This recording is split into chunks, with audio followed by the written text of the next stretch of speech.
నరేంద్ర మోడీ గారు. Thank you very much.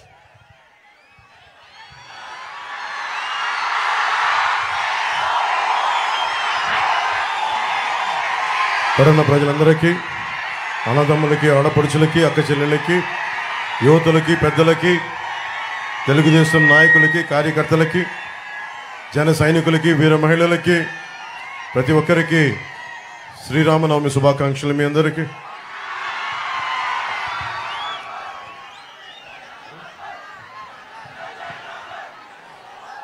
మాతో పాటు జనసేన బందర్ పార్లమెంట్ అభ్యర్థిగా వల్లభనేని బాలశౌరి గారు జనసేన తరపు నుంచి, కూటమి వైపు నుంచి ఎంపీ అభ్యర్థిగా పోటీ చేస్తున్నారు గాజు గ్లాస్ గుర్తు మీద. అలాగే కాగిత కృష్ణప్రసాద్ గారు ఎమ్మెల్యే క్యాండిడేట్గా తెలుగుదేశం కూటమి బలపరిచిన అభ్యర్థిగా పోటీ చేస్తున్నారు. మొన్న ఈ మధ్యన వారాహి విజయయాత్రలో మాట్లాడిన కొనకళ్ళ నారాయణ గారి గురించి మనస్ఫూర్తిగా కొనకళ్ళ నారాయణ గారికి మనస్ఫూర్తిగా నా హృదయపూర్వక నమస్కారాలు. అలాగే గుత్తికొండ రాజబాబు గారికి, బీజేపీ కృష్ణా జిల్లా అధ్యక్షులు, వారికి నా హృదయపూర్వక నమస్కారాలు. బండ్రెడ్డి రామ్ గారికి కూడా, జనసేన కృష్ణా జిల్లా అధ్యక్షులకి, వారికి కూడా నా హృదయపూర్వక నమస్కారాలు. ముఖ్యంగా పెడకు సంబంధించి బోరుగడ్డ వేదవ్యాస్ గారికి మనస్ఫూర్తిగా కూటమిని నమ్మి మాతో పాటు వెన్నంటే ఉండి కృష్ణప్రసాద్ గారికి, బాలశౌరి గారికి మనస్ఫూర్తిగా మద్దతు తెలుపుతున్నందుకు వారికి నా హృదయపూర్వక నమస్కారాలు. అలాగే బోరుగడ్డ వేదవ్యాస్ గారికి మనస్ఫూర్తిగా నేను వారికి తెలియజేస్తాను, మీకు మేము అండగా ఉంటాను తెలియజేస్తాం.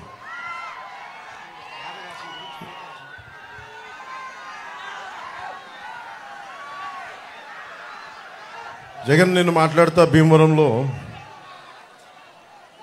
నేను ఎందుకు మారిపోయాను, భీమవరం నుంచి ఎందుకు వెళ్ళిపోయాను చాలా బాధపడతా ఉన్నాడు.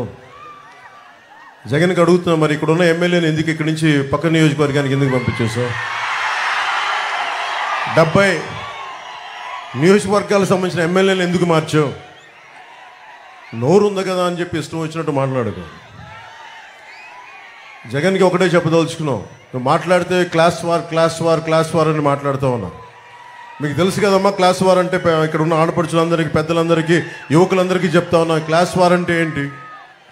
డబ్బున్నోడు పేదవాడిని దోచుకోవటం. ఎవరిని దోచుకున్నారు? జగన్ పేదవాళ్ళని దోచుకున్నారా, మేము పేదలకు అండగా నిలబడ్డామో మీరే ఒకసారి ఆలోచించుకోండి.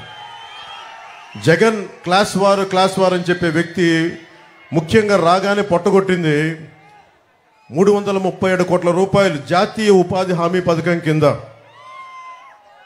ఆ నిధుల్ని దారి మళ్లించేశాడు. కేవలం 6.22 కోట్ల మట్టుకే ఖర్చు పెట్టాడు. ఇది కేంద్ర ప్రభుత్వం ఒక లోక్సభలో అడిగిన ప్రశ్నకి సమాధానం. అలాగే ఇది రూరల్ డెవలప్మెంట్ సాధ్వి నిరంజన్ గారు ఒక ప్రశ్న అడిగితే చెప్పింది, ఆవిడ అంది అత్యంత జాతీయ ఉపాధి హామీ పథకం కింద అత్యంత అవకతవకలున్న రాష్ట్రం ఇదే అని చెప్పి జగన్ ముఖ్యమంత్రిగా ఉన్న ఈ రాష్ట్రంలో జరిగిందని సాధ్వి నిరంజన్ గారు చెప్పారు, బీజేపీ మినిస్టర్. అలాగే నెలకి పోలీసులకి మన మధ్యన ఎక్కడికి వెళ్ళినా నాకు పోలీసుల నుంచి నివేదికలు లెటర్స్ ఇస్తూ ఉంటారు. టీఏలు కానీ, డిఏలు కానీ, వాళ్ళకి సకాలంలో జీతాలు కానీ, వాళ్ళకి వారంకోసారి సెలవు ఇస్తానని చెప్పి అది కూడా ఈరోజు దాకా మాట్లాడిన వ్యక్తి.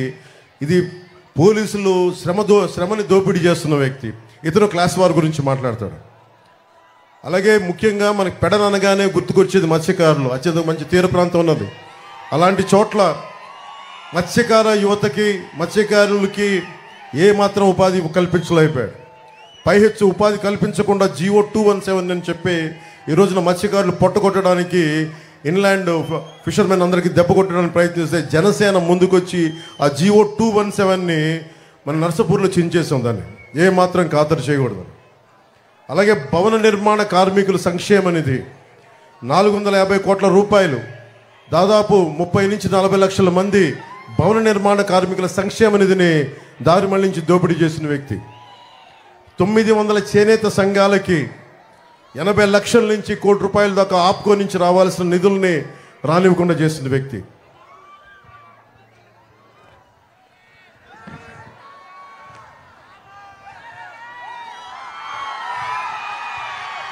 మీ కరెంటు బిల్లులు ఎన్నిసార్లు పెరిగినాయి 5 సంవత్సరాలు మీరు చెప్పండి. 10 సార్లు పైగా పెరిగినాయి కరెంటు బిల్లులు.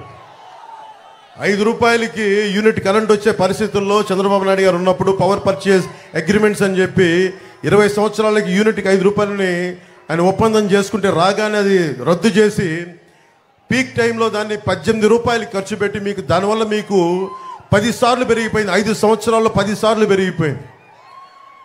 పోయినసారి ఆయన ఉన్నప్పుడు కనీసం ఒక్కసారి కూడా పెంచలేదు మనకి ఖర్చులు. టీడీపీ ఉన్నప్పుడు కనీసం ఒక్కసారి కూడా ఖర్చులు పెంచలా. ఈరోజు ఇతను రాగానే ఈ ఛార్జీలు పెంచేశారు, కరెంటు ఛార్జీలు.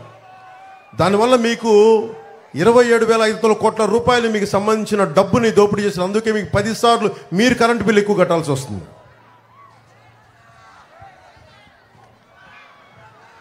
ఇక్కడ ఎమ్మెల్యే దోపిడీ, నేను పోయినసారి జనవాణి కార్యక్రమానికి వచ్చినప్పుడు అతని పేరు మీకేంటో తెలుసు, అతను స్థానిక ఎమ్మెల్యే.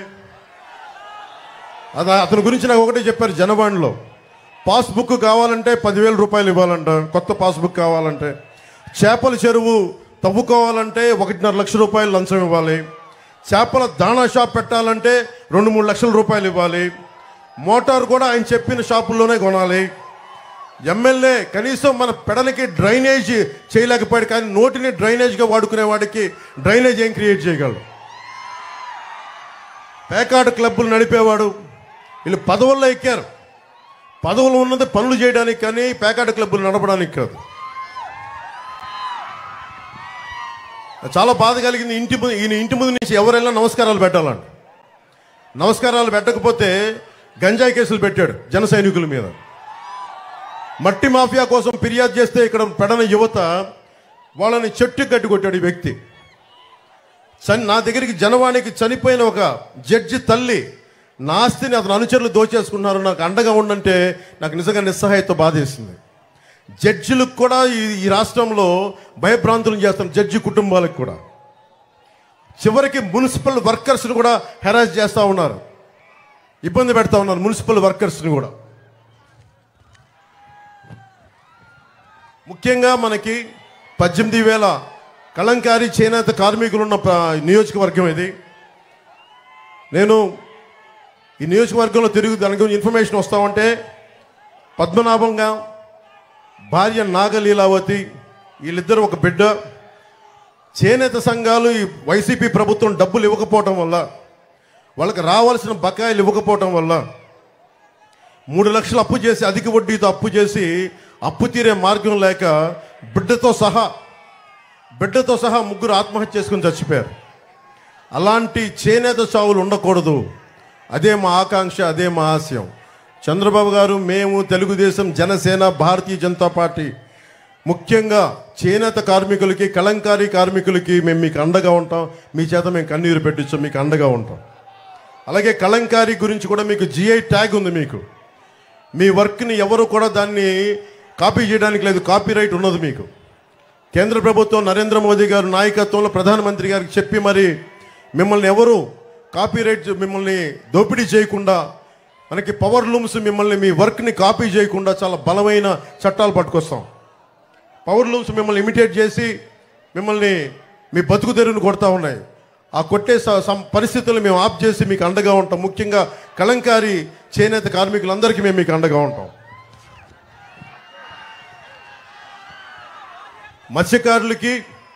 మత్స్యకార సోదరులందరికీ 974 కిలోమీటర్లు మనకి తీర ప్రాంతం మన ఆంధ్రప్రదేశ్లో.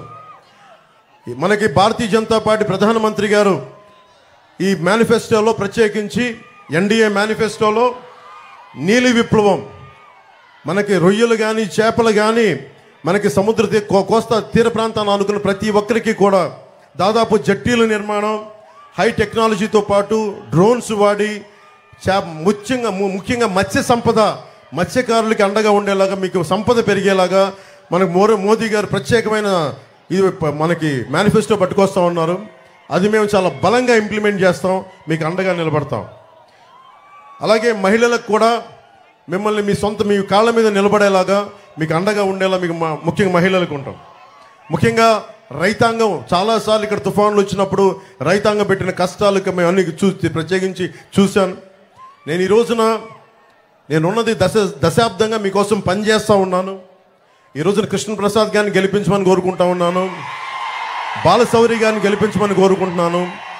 జనసేన, తెలుగుదేశం, భారతీయ జనతా పార్టీ ఎన్డీఏ ప్రభుత్వాన్ని గెలిపించమని కోరుకుంటున్నాను. కానీ నేను ఈ రోజున ఏదో వాగ్దానాలు చేసి మేమందరం వెళ్ళిపోవట్లా.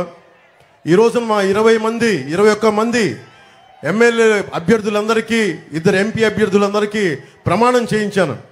ఆంధ్రప్రదేశ్ని మేము బంగారం మాకు గుండెల్లో పెట్టుకొని కాపాడుకుంటాం. ప్రజలకి ఏ కష్టం వచ్చినా మేము ముందు ఉంటాం.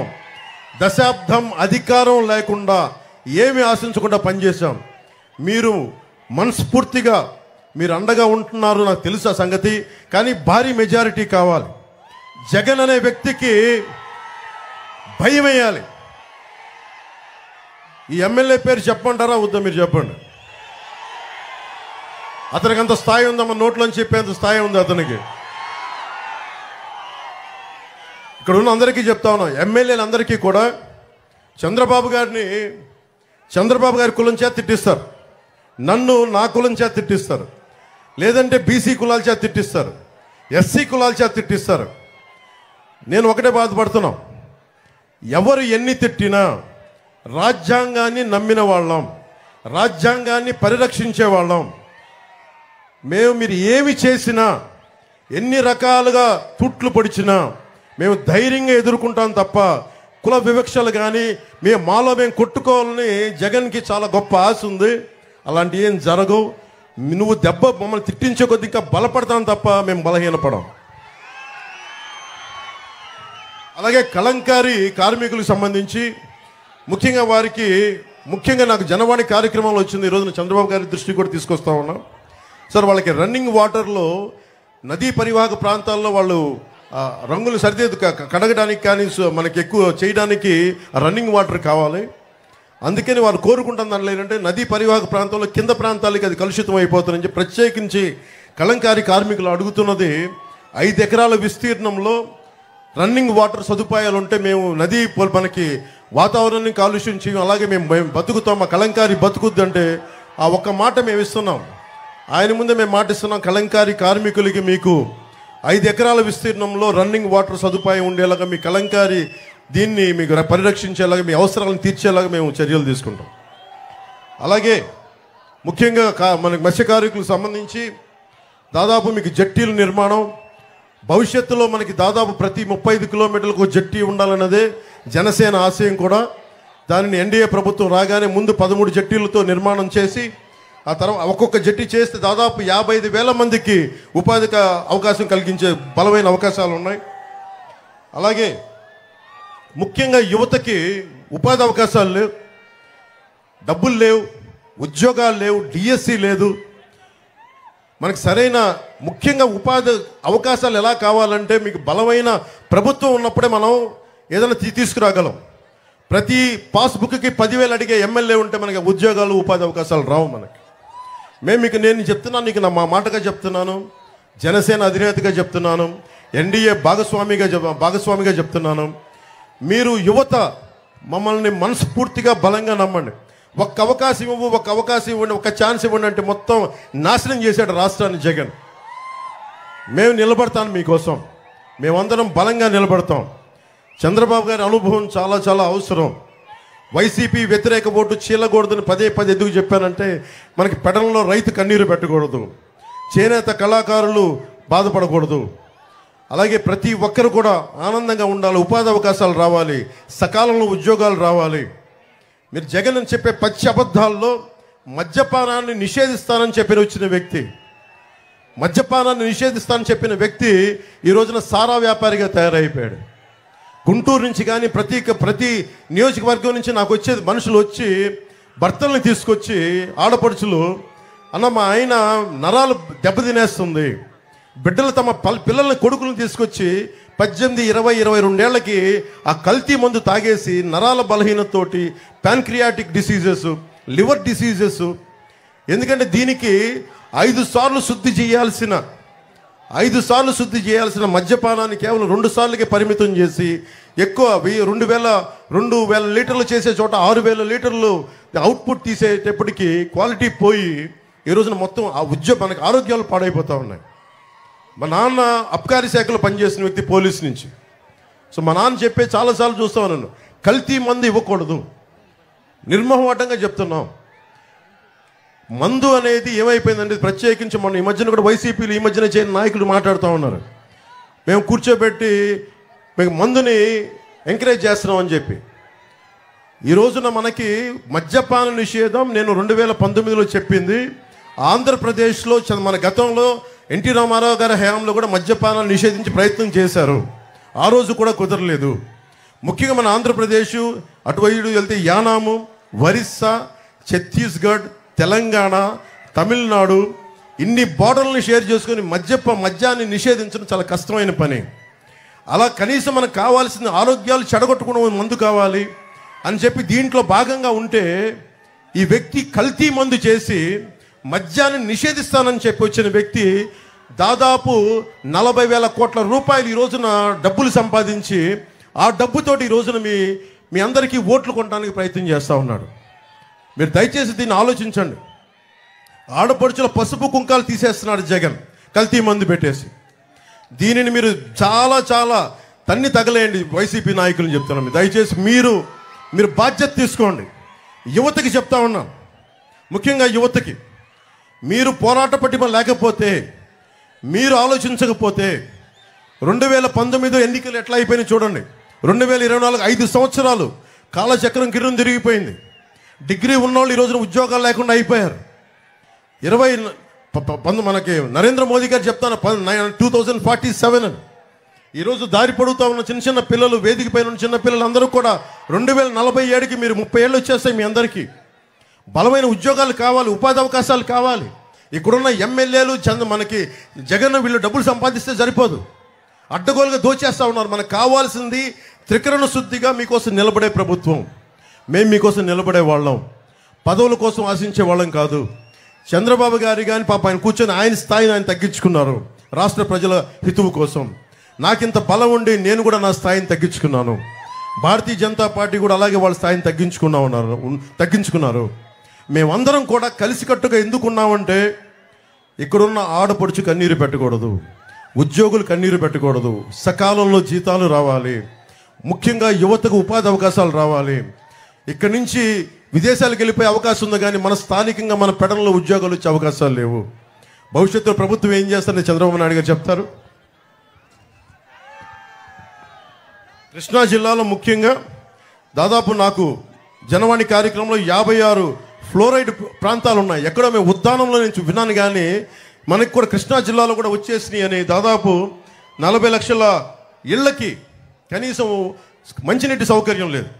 చర్మ వ్యాధులు, కిడ్నీ వ్యాధులు అన్నీ కూర్చొని ఈ ఫ్లోరైడ్ బాధిత గ్రామాలు కృష్ణా జిల్లాలో పెరిగిపోయినాయి. ముఖ్యంగా మచిలీపట్నం, అవనిగడ్డ, పెడన, కొండూరు, కృత్తివెన్ను, మైలవరం, నందిగామ, కంచికచర్లలో ఇవి ఎక్కువైపోయింది.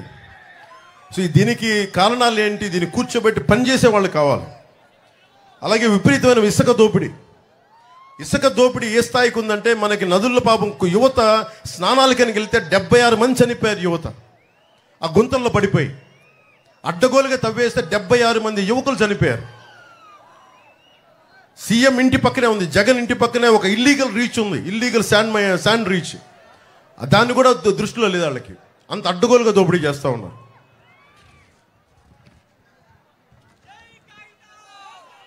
అలాగే కాంట్రిబ్యూటరీ పెన్షన్ స్కీమ్ గురించి ముఖ్యంగా ఉద్యోగులకి సంవత్సరం లోపు ప్రతి సమస్య మీద మేము సభల్లో దీని మీద డిబేట్ పెడతాం. దీనికి సంవత్సరం లోపు ఒక బలమైన పరిష్కార మార్గం కనుక్కుంటాం. అలాగే డిఎస్సి కూడా మనకి చంద్రబాబు గారు చెప్పింది కూడా రాగానే మొట్టమొదటిగా చేసేది మెగా డిఎస్సి, యువతకు ఉపాధి అవకాశాలు. దాని మీదే ముందు ప్రభుత్వం తీసుకొస్తుంది. అలాగే టీచర్లకు కూడా సారా వ్యాపారాల దగ్గర, మనకి సారా షాపుల దగ్గర కూర్చోబెట్టి టీచర్లని మేము అవమానపరచాం. టీచర్లని గురుర్ బ్రహ్మ గురుర్ విష్ణు అని చెప్పి మేము గౌరవించుకుంటాం, మనస్ఫూర్తిగా తెలియజేసుకుంటూ జగన్కి ఒకటే చెప్తా ఉన్నాం, నువ్వు చాలా బాధపడతా ఉన్నావు జగన్. నాకు ప్రత్యేకించి నా మీద నీకు చాలా కోపం పెరిగిపోతా ఉంది, నాకు తెలుస్తూ ఉంది. నీ కోపానికి కారణం నువ్వు ఓడిపోతున్నావు నీకు బలంగా తెలుసు. మా ప్రభుత్వం వస్తుందని తెలుసు. వచ్చాక ఒక్కొక్క రౌడీ, వైసీపీ రౌడీ ఎమ్మెల్యే మాజీ ఎమ్మెల్యేలు అవుతారు. కాబట్టి యువతని, మహిళల్ని అడ్డగోలుగా మీరు ప్రజా సంపదను ఎలా దోచారు, మా జాతి మనకి ప్రకృతి వనరులను ఎలా దోచారు, మీ అందరినీ ప్రత్యేకించి మీకు శిక్ష పడేలా చేస్తామని మనస్ఫూర్తిగా తెలియజేసుకుంటూ, పెడన నియోజకవర్గ ప్రజలందరికీ, అన్నదమ్ములందరికీ, ఆడపడుచులు ప్రతి ఒక్కరికి కూడా మేము మీకు అండగా ఉంటాం. మా కూటమిని గెలిపించని మనస్ఫూర్తిగా కోరుకుంటున్నాం.